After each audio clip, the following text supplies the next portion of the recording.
Hello दोस्तों, नमस्कार। कैसे हैं? आइए आज हम लोग नंबर सिस्टम में एक नया कॉन्सेप्ट पढ़ने जा रहे हैं और उस पर बेस्ड क्वेश्चन किया जाएगा। तो इस कॉन्सेप्ट पर हर वनडे एग्ज़ाम में क्वेश्चन ज़रूर आता है। तो आप देखे होंगे एक 2 अंकों की संख्या, 3 अंकों की संख्या, 4 अंकों की संख्या, ऐसे करके ये क्वेश्चन हम लोग के एग्ज़ाम में आता है। तो सबसे पहले तो हम लोग समझिए कि 2 अंकों की संख्या को हम लोग कैसे लिखेंगे, 3 अंकों की संख्या को हम लोग कैसे लिखेंगे और 4 अंकों की संख्या को हम लोग कैसे लिखेंगे। तो सपोज करिए कि 2 अंकों की संख्या की बात हो रही। अभी हम आपको कॉन्सेप्ट समझा रहे हैं। केवल 2 अंकों की संख्या, 2 अंकों की संख्या। तो सपोज करिए 2 अंकों की संख्या हमारी कोई है एक्स वाई में एक्स को बोलते हैं इकाई का अंक और वाई को बोलते हैं इकाई का अंक और एक्स को बोलते हैं दहाई का अंक। तो मैंने आपको नंबर सिस्टम के फर्स्ट लेक्चर में प्लेस वैल्यू बताया था। प्लेस वैल्यू का मतलब क्या होता है कि जैसे हम बोले 25, तो जो इकाई के स्थान पर होता है उसकी प्लेस वैल्यू होती है 5 गुणे 1 और जो नंबर दहाई के स्थान पर होता है उसका वैल्यू होता है 2 गुणे 10, मतलब 10 गुना। अगर मान लीजिए यहाँ पर 3 रहता तो 3 का मतलब होता था 3 गुणे 100। तो इसको बोलते हैं इकाई, इसको दहाई, इसको सैकड़ा। तो इकाई का मतलब यही होता है कि जो नंबर इकाई के स्थान पर रहता है वो 1 गुना करते हैं, जो नंबर दहाई के स्थान पर होता है उसकी प्लेस वैल्यू 10 गुना होती है और जो अंक सैकड़ा के स्थान पर होता है उसकी प्लेस वैल्यू 100 गुना होती है। समझ पा रहे हैं? तो एक जनरल फॉर्म हम लोग बनाते हैं। जैसे हम लोग 2 अंकों की संख्या ले लिए एक्स वाई, तो आप जानते हैं कि यक्स हमारा दहाई के स्थान पर है कि तो इसकी प्लेस वैल्यू 10x होगी और इसकी प्लेस वैल्यू क्या होगी, y होगी। तो ये नंबर हमारा हो गया 2 अंकों की 10x प्लस y।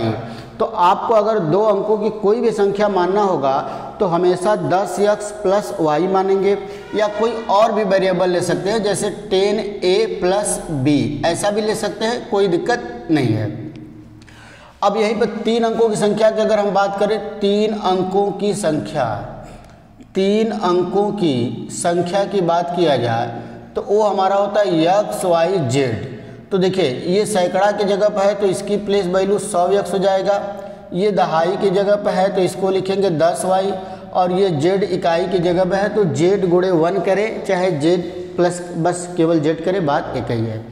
इसी तरह आपको अगर 4 अंकों की संख्या की बात होगी, 4 अंकों की संख्या, तो मान लीजिए एक्स वाई जेड डब्लू, तो ये इकाई दहाई सैकड़ा हज़ार, तो ये हो जाएगा 1000 एक्स, ये 100 Y plus 10 Z plus W. तो इस तरह नंबर का हम लोग एक्सपेंशन करते हैं, मतलब उसकी प्लेस वैल्यू के हिसाब से लिखते हैं। तो 2 अंकों की संख्या जब भी हमको मानना होगा तो हम एक्स वाई मानेंगे, लेकिन उसका एक्सपेंशन क्या होगा 10x प्लस वाई। 3 अंकों की संख्या अगर एक्स वाई जेड है तो उसकी वैल्यू क्या हो गया 100x plus Z Y 10y plus Z. अगर 4 अंकों की संख्या एक्स वाई जेड डब्लू है तो 1000 x plus 100y plus 10 Z plus W. आप समझ गए होंगे पूरे कॉन्सेप्ट को। तो आइए अब हम लोग इस कॉन्सेप्ट पर किस तरह के हम लोग एग्ज़ाम में क्वेश्चन आते हैं उसको डिस्कस किया जाए। तो आइए फर्स्ट क्वेश्चन है, पहला क्वेश्चन मैं आपके लिए लेकर आया हूँ। दिया है कि 2 अंकों की संख्या और उनके अंकों को पलटने से बनी संख्या का योग और अंतर। ये दिया है, देखिए दिया है 2 अंकों की संख्या और उनके अंकों को पलटने से बनी संख्या का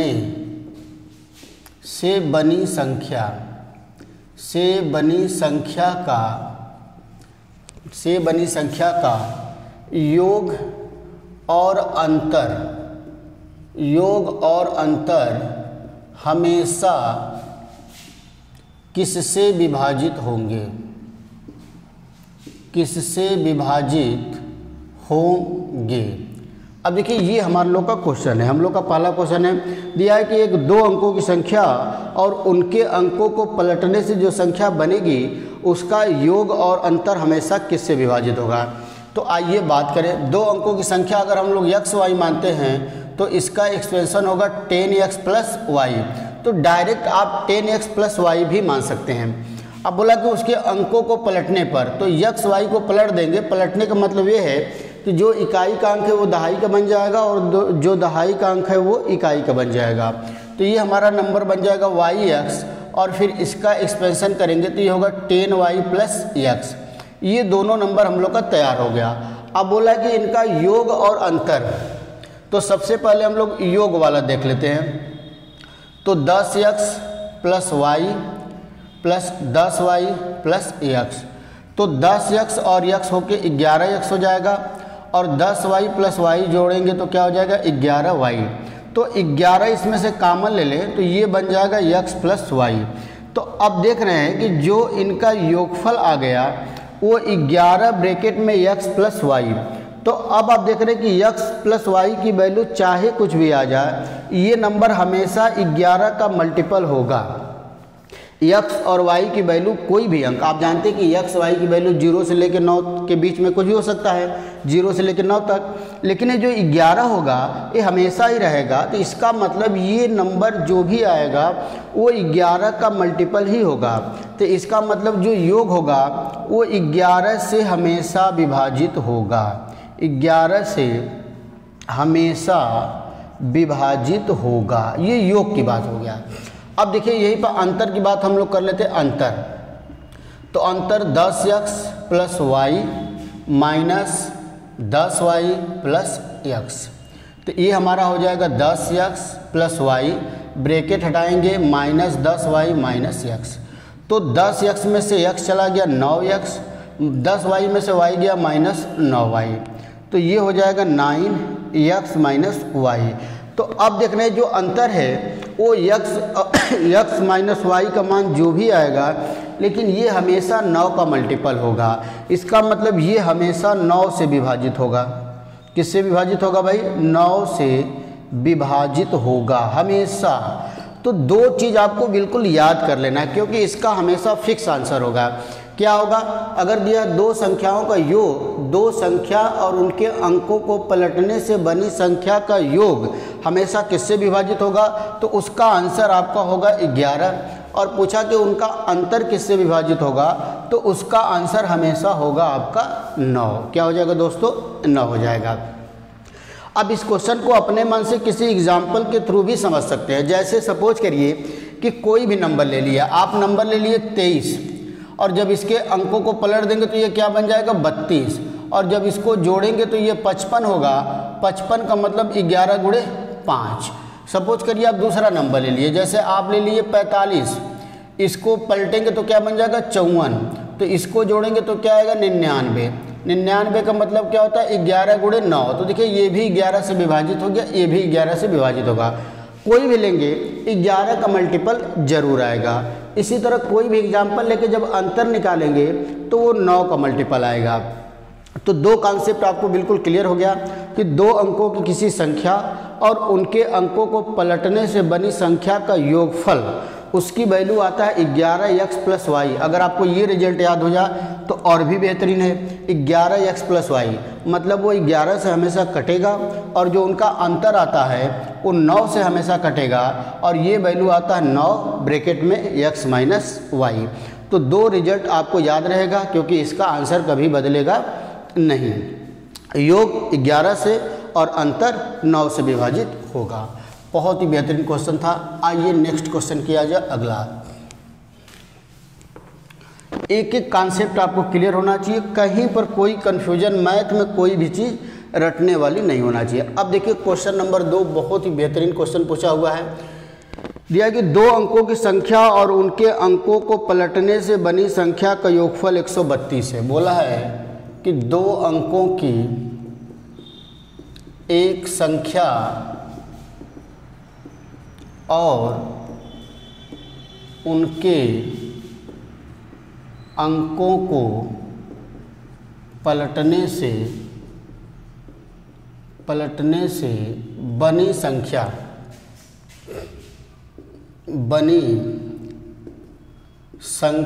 का योग 132 है।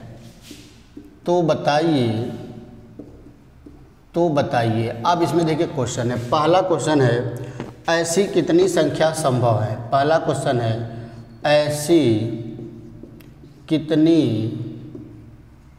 संख्याएं संभव हैं, पहला क्वेश्चन। दूसरा क्वेश्चन है सबसे बड़ी संख्या, सबसे बड़ी संख्या। और आपका तीसरा क्वेश्चन है सबसे छोटी संख्या, सबसे छोटी संख्या। क्लियर हो गया भाई। अब देखिए, दो अंकों की संख्या और उनके अंकों को पलटने से बनी संख्या का योगफल कितना, 132। तो अभी हम लोग पिछले क्वेश्चन में किए थे कि दो अंकों की एक संख्या और उनके अंकों को पलटने से बनी संख्या का जो योगफल आएगा, लास्ट वाली लाइन है 11x प्लस वाई। अगर संख्या हमारी x y है तो दो अंकों की संख्या और उनके अंकों को पलटने से बनी संख्या का जो योग आया था वो 11x प्लस वाई आया था और इसका मान दिया है 132। तो अब 11 से ये कट जाए कितनी बार भाई, 12 बार में। तो x प्लस वाई की जो वैल्यू आ जाएगा वो कितना आ जाएगा दोस्तों, 12 आ जाएगा। x प्लस वाई की वैल्यू क्या आ जाएगा, 12 आ जाएगा। और x y हमारा क्या है, उस संख्या के अंक हैं। तो अब देखिए, आपको एक ऐसा नंबर बनाना है कि जिसमें x प्लस वाई का मान 12 हो जाए, मतलब उनके डिजिट का सम कितना हो जाए भाई, 12 हो जाए। एक ऐसा नंबर हम लोग को बनाना है कि जिसमें x प्लस वाई का मान 12 हो जाए। और आपको पता है कि x और y की जो वैल्यू है वो 0 से लेकर 9 तक ही हम लोग ले सकते हैं, क्योंकि अंक हमारे क्या होते हैं, 0 से लेकर 9 तक होते हैं। तो आप x की वैल्यू तो 0 नहीं ले सकते, क्योंकि x की वैल्यू अगर आप 0 लिए तो ये 0y हो जाएगा और ये फिर एक अंकों की संख्या बन जाएगी। क्लियर है। तो 0 नहीं ले सकते। x की वैल्यू 1 भी नहीं ले सकते, क्योंकि अगर x की वैल्यू 1 लेंगे तो y की वैल्यू हमको 11 लेना पड़ेगा, क्योंकि 1 प्लस 11 कितना होगा, 12। जबकि हम लोग को पता है कि डिजिट हम लोग कितना ले सकते हैं, केवल 0 से लेकर 9 तक। अच्छा, x की वैल्यू 2 भी नहीं ले सकते, क्योंकि x की वैल्यू 2 लेंगे तो y की वैल्यू हमको 10 लेना पड़ेगा। तो अब x की जो पहली वैल्यू हम लोग 3 ले सकते हैं, तो y की वैल्यू कितना होगा, 9। 3 प्लस 9 12।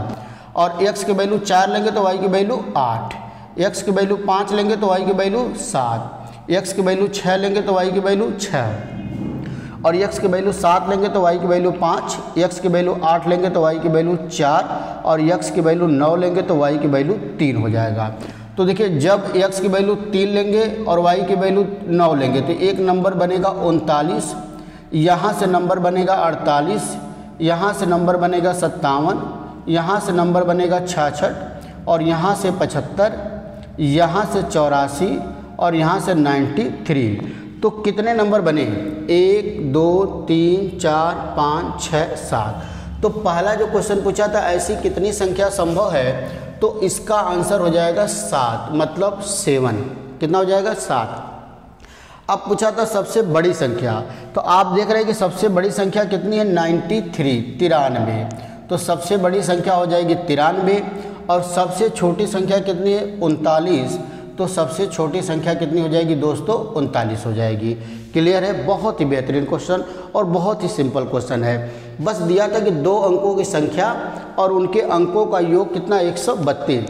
तो यहाँ तक रिजल्ट हम लोग डायरेक्ट लिख लीजिए। दो अंकों की संख्या और उनके अंकों का योग जो आता है वो आता है 11x प्लस वाई, और अंतर बोला होता तो ये आ जाता 9x माइनस वाई। ये दोनों रिजल्ट आपको याद रहेंगे तो आपका टाइम, काफ़ी टाइम बच जाएगा कैलकुलेशन वाला। तो 11x प्लस वाई बराबर 132, तो x प्लस वाई बराबर 12। अब x y दो अंकों की एक ऐसी संख्या बनाना है कि जिनके अंकों का योग 12 हो जाए। तो अंकों का योग 12 का मतलब x की पहली वैल्यू हम 3 लेंगे, दूसरी वैल्यू 9 लेंगे। 2 नहीं ले सकते, क्लियर है आपको। 4 लेंगे 8 होगा, 5 लेंगे 7 होगा, 6 लेंगे 6 होगा, 7 5 8 4 9 3। तो आप देख रहे हैं कि ऐसे कितने नंबर पॉसिबल है, 1 2 3 4 5 6 7।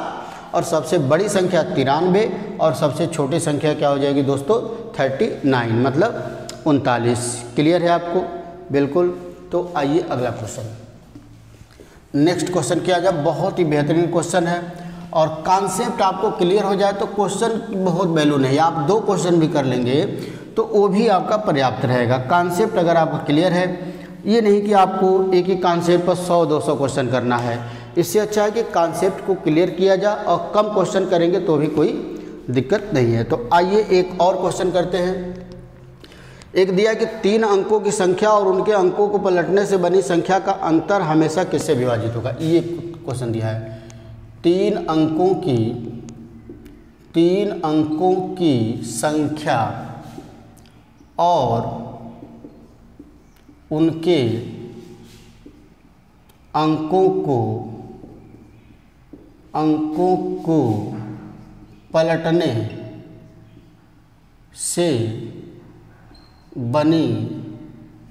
पलटने से बनी संख्या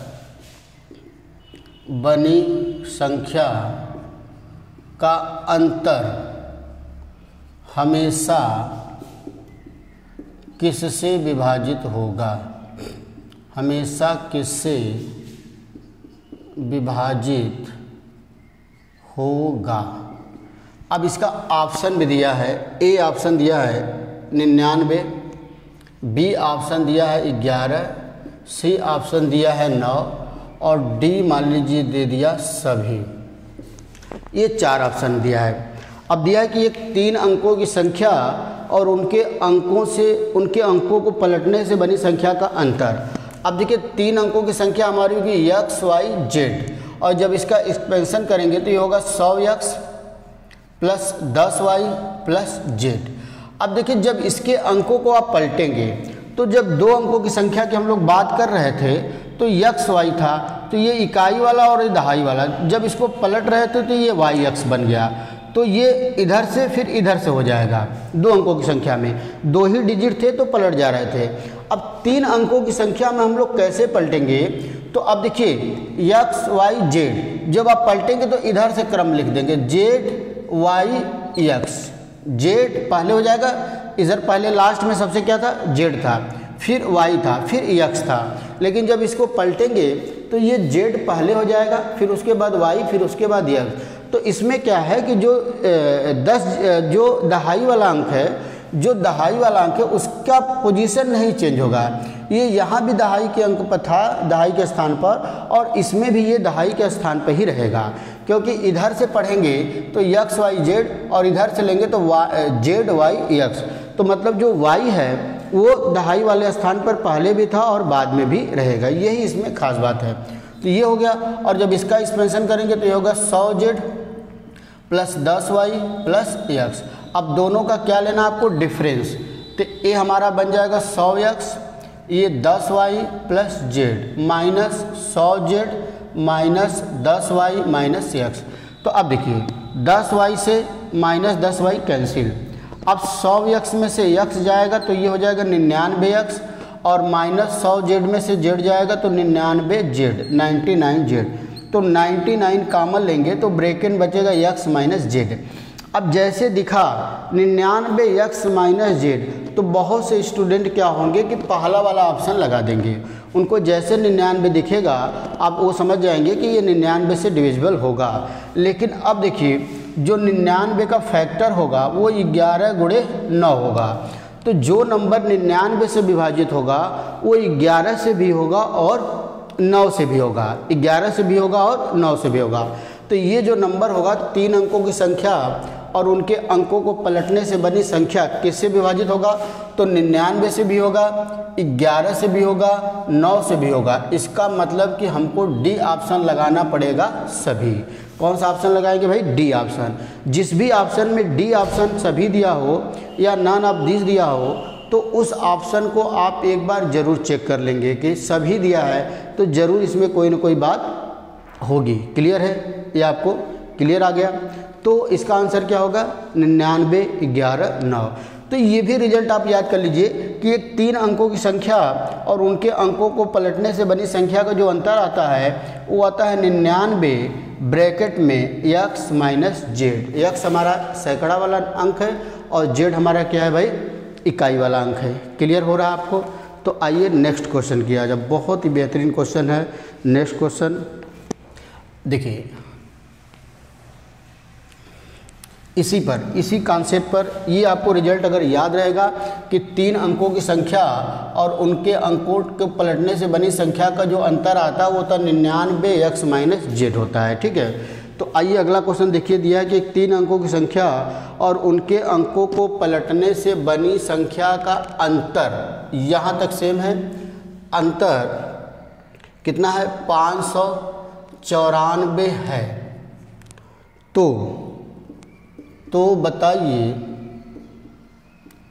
बताइए आपको क्या बताना है। पहला पॉइंट है सबसे बड़ी संख्या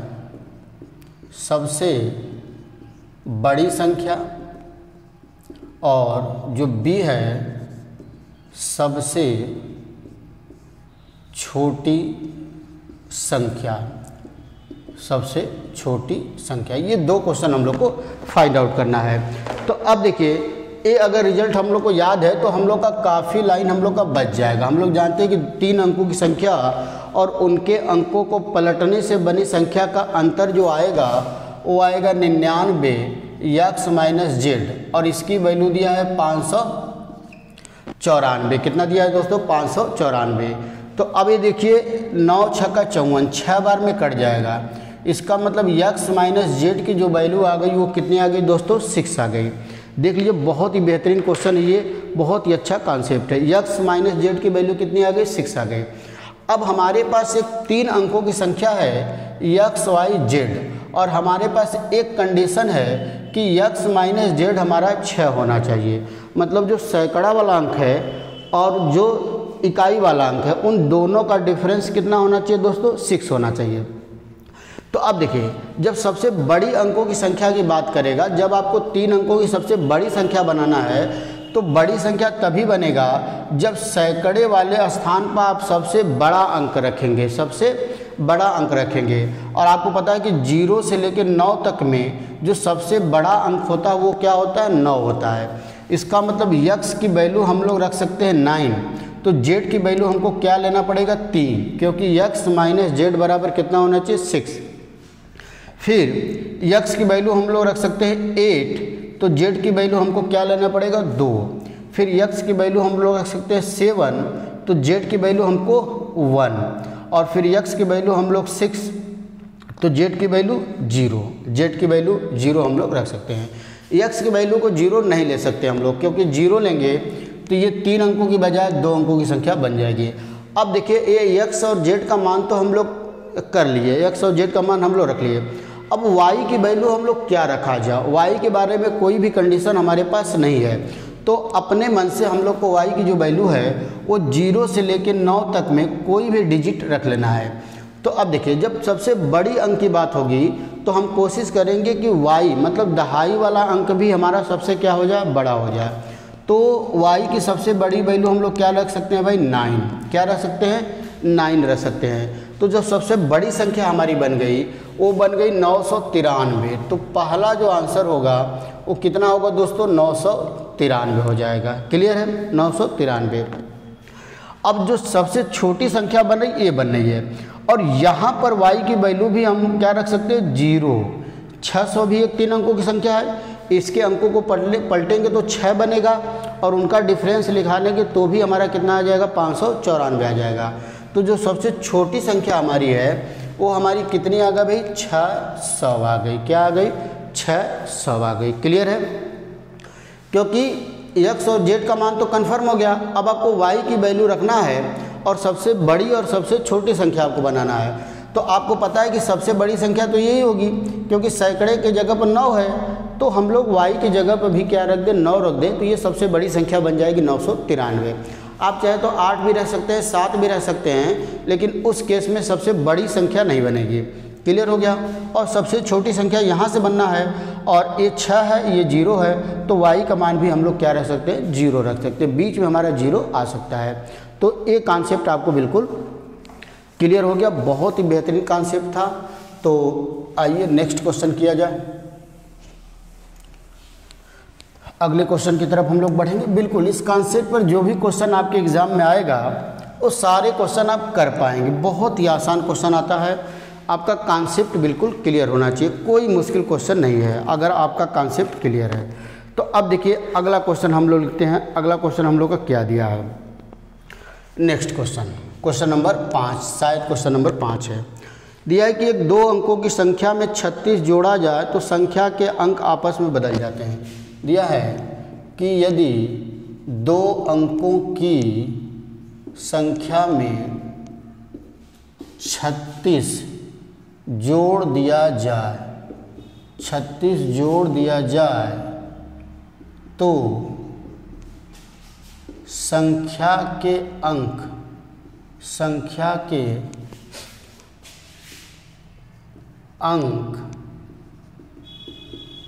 आपस में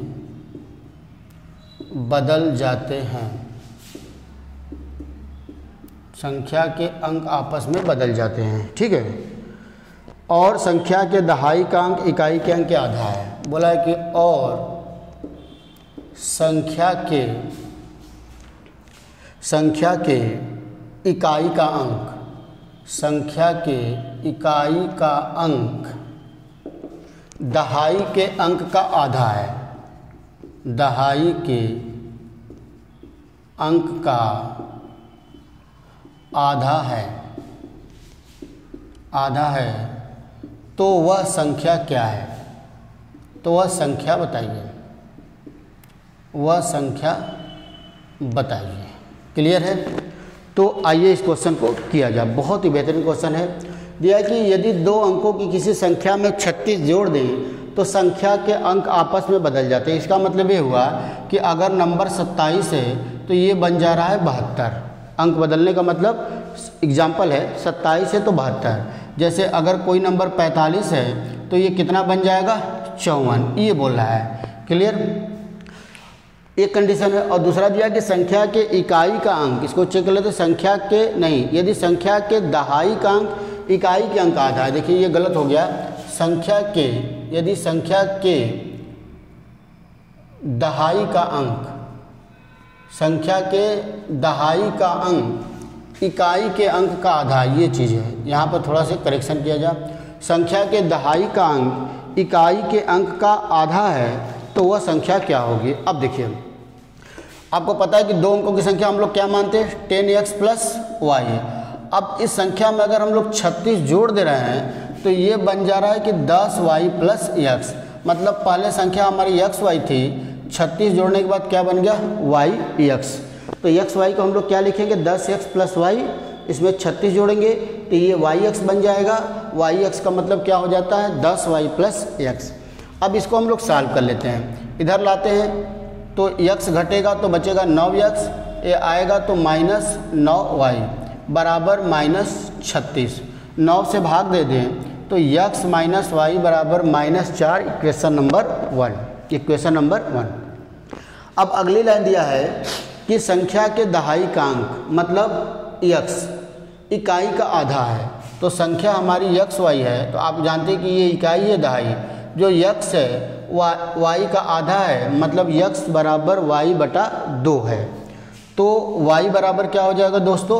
2x। ये हमारा इक्वेशन 2 मान लीजिए। तो अब y की वैल्यू यहाँ पर हम लोग रख देंगे। तो ये x, ये -2x बराबर 4। तो -x, ये -4 है, -4 माइनस से माइनस ख़त्म हो जाएगा तो x बराबर कितना आ जाएगा दोस्तों? 4 आ जाएगा। और यही x की वैल्यू यहाँ रखेंगे तो y का मान कितना आ जाएगा? 8 आ जाएगा। मतलब इकाई का अंक 8 आ गया और दहाई का अंक 4 आ गया। संख्या हमारी xy है, x की वैल्यू 4 है, y की वैल्यू 8 है। तो संख्या हमारा क्या बन जाएगा दोस्तों? 48 बन जाएगा। संख्या हमारी क्या होगी? 48 होगी। आंसर भी आप चेक कर सकते हैं। अगर 48 में हम लोग 36 जोड़ें तो ये 84 होना चाहिए। तो 48 में हम लोग 36 जोड़ दें, 8 × 6 = 14, 1 बचा, 4 × 3 = 7, 1 = 8। सही बात है। तो इस तरह के क्वेश्चन को आप ऑप्शन से भी कर सकते हैं। ऑप्शन 4 दिया रहेगा, उसमें आप चेक करिए कि किस संख्या में 36 जोड़ने पर उसका अंक आपस में बदल जा रहा है और जो दहाई का अंक है वो इकाई का अंक का आधा है। तो देखिए ये जो दहाई का अंक है वो इकाई का आधा है। तो ये कंडीशन जिस भी ऑप्शन में सेटिस्फाई कर रहा होगा वही हमारा ऑप्शन हो जाएगा। तो आइए एक और क्वेश्चन इस तरह कर लेते हैं, तो आपको थोड़ा सा और कॉन्सेप्ट, तो इस पर इतने तरीके के क्वेश्चन हम लोग के एग्ज़ाम में पूछे जा सकते हैं। तो एक क्वेश्चन और इस पर कर लेते हैं। दिया है कि 2 अंकों की संख्या में 27 जोड़ दिया जाए। यहाँ पर चेंज करते हैं, यदि 2 अंकों की संख्या में 27 जोड़ जाएं तो संख्या के अंक आपस में बदल जाते हैं। यदि संख्या के इकाई का अंक, यहाँ पर इकाई होगा, यदि संख्या के इकाई का अंक दहाई के अंक का 2 गुना है, दहाई के अंक का 2 गुना है, तो यह संख्या क्या है। जैसे देखिए ऑप्शन दिया है 63, बी दिया है 42, सी दिया है 36 और डी दिया आपका 24। तो आइए पहले हम लोग बेसिक तरीके से करेंगे, फिर ऑप्शन से भी चेक कर लेंगे। बोला कि यदि 2 अंकों की संख्या में 27 जोड़ दिया जाए तो संख्या के अंक आपस में बदल जाते हैं। तो 2 अंकों की संख्या 10x प्लस वाई, इसमें 27 जोड़ने पर क्या बन जाएगा, 10y प्लस x। इधर लाते हैं तो ये होगा 9x माइनस 9y बराबर माइनस 27। भाग दे दें तो x माइनस वाई बराबर होगा -3। ये हमारा हो गया इक्वेशन नंबर 1। अब बोला है कि संख्या के इकाई का अंक, यदि संख्या के इकाई का अंक दहाई के अंक का 2 गुना है, तो संख्या हम x y माने थे, तो इकाई का मतलब y दहाई का 2 गुना है, मतलब y बराबर हमारा है 2x। यही बात है, संख्या के इकाई का अंक दहाई का 2 गुना है, मतलब जो y है वो x का डबल है, तो y बराबर 2x। तो ये इक्वेशन हो गया 2। अब यहाँ रखते हैं x माइनस 2x बराबर -3, तो 2x में से x जाएगा, -x बराबर -3, माइनस से माइनस ख़त्म, तो x बराबर 3 आ जाएगा और y बराबर 6 आ जाएगा। इसका मतलब संख्या हमारी कितनी होगी दोस्तों, 36 होगी। संख्या हमारी कितनी हो जाएगी, 36 हो जाएगी। क्लियर है। अब इसी क्वेश्चन को अगर ऑप्शन के सहारे से हम लोग किया जाता, इसी क्वेश्चन को ऑप्शन से, तो सबसे पहले तो दिया था, पहले दूसरा वाला कंडीशन चेक करते हैं। बोला कि संख्या के जो इकाई का अंक है दहाई के अंक का डबल है। तो देखिए ये इकाई दहाई का डबल नहीं तो ये वाला ख़त्म, ये इकाई दहाई का डबल नहीं तो ये भी ख़त्म, इसमें इकाई दहाई का डबल है और इसमें भी इकाई दहाई का डबल है। तो इसका मतलब सी और डी में से कोई ऑप्शन सही होगा। इकाई दहाई का 2 गुना है, तो सबसे पहले ये चेक करना हम लोग को आसान लग रहा है, तो हम लोग इसी को चेक करेंगे। तो यहाँ से 2 ऑप्शन हम लोग का ख़त्म हो गया, इसमें भी इकाई दहाई का डबल है और इसमें भी इकाई दहाई का डबल है, मतलब सी और डी में से कोई भी आंसर हम लोग का सही हो सकता है। अब बोला है कि संख्या में यदि 27 जोड़ दे तो उसके अंक आपस में बदल जाते हैं। तो 36 में 27 जोड़ने पर 63 होना चाहिए, तो जोड़ते हैं 6 7 13, 1 बच गया, 3 2 5 और 1 6, 63। इसका मतलब सी वाला ऑप्शन हमारा सही है, तो डी को चेक करने की ज़रूरत ही नहीं। तो ये हम लोग का क्वेश्चन रहा, एक कॉन्सेप्ट रहा, 2 अंकों की संख्या 3 अंकों की संख्या पर आधारित बेस्ड क्वेश्चन। तो इस कॉन्सेप्ट पर इसी तरह के क्वेश्चन हमारे एग्ज़ाम में आएंगे, और भी क्वेश्चन की प्रैक्टिस आप किसी भी बुक से कर सकते हो, वैसे अब करने की ज़रूरत नहीं है।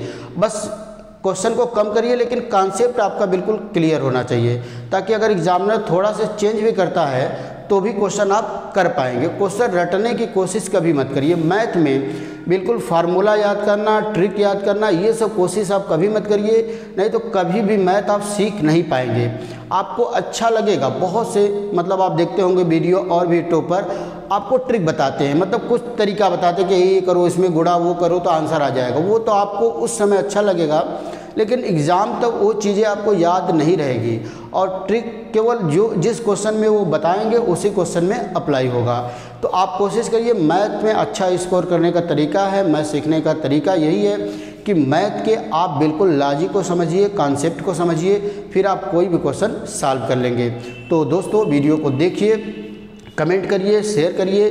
तो फिर हम लोग मिलते हैं अगले वीडियो में। नंबर सिस्टम का लगभग हम लोग का कंप्लीट हो चुका है, मुश्किल से 1 या 2 क्लास और लगेगी, फिर नंबर सिस्टम को पूरा कॉन्सेप्ट, पूरा चैप्टर कंप्लीट हो गया। और आप देख रहे हैं कि नंबर सिस्टम में हमको लग रहा करीब 32 या 33 लेक्चर इसके पहले हो चुके हैं। तो बहुत ही बेहतरीन तरीके से नंबर सिस्टम मैंने आपको समझाया है। तो अब नंबर सिस्टम में इससे ज़्यादा पढ़ने की ज़रूरत नहीं है, और भी कुछ एग्ज़ाम में आए हुए इंपॉर्टेंट क्वेश्चन की मैं प्रैक्टिस भी आपको और प्रैक्टिस सेट भी हम लोग का चल रहा है। फिर वो कंप्लीट होगा तो फिर चैप्टर वाइज प्रैक्टिस सेट कराऊंगा।